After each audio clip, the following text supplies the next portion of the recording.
अल्हम्दुलिल्लाहि वकफ़ा वस्सलामुन अला इबादिहिल्लज़ीना इस्तफ़ा अम्मा बाद अऊज़ु बिल्लाहि मिनश शैतानिर रजीम बिस्मिल्लाहिर रहमानिर रहीम।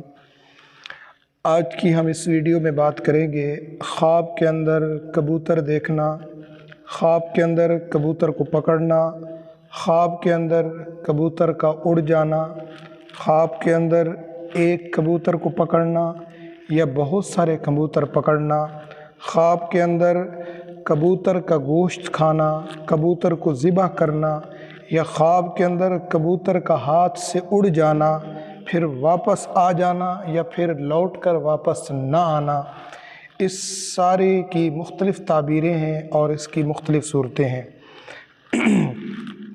आपसे गुजारिश है आप हमारे चैनल को सब्सक्राइब कर दें, बेल आइकन को प्रेस कर दें ताकि नेक्स्ट वीडियो की अपडेट आपको बर वक्त मिल सके।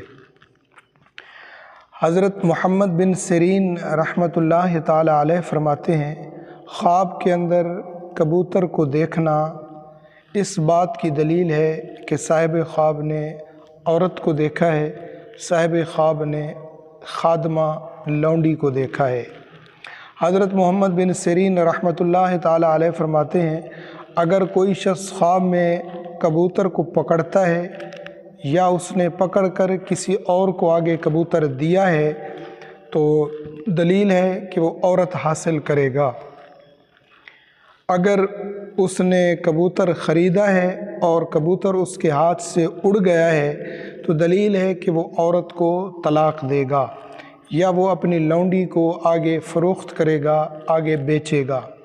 हज़रत इब्राहीम करमानी रहमतुल्लाह ताला अलैह ने फरमाया है, अगर देखे कि उसने कबूतर ख़रीदा है और कबूतर का गोश्त खाया है तो दलील है कि वो जिस कदर उसने गोश्त खाया है उसी की मिक़दार वो माल खाएगा, लेकिन जुल्म और ज़्यादती से माल खाएगा।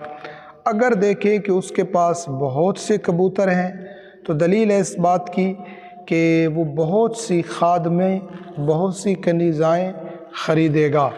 हज़रत जाफ़र सादिक़ अलैहिस्सलातु वस्सलाम फरमाते हैं, ख्वाब के अंदर कबूतर का देखना 3 वजह पर है।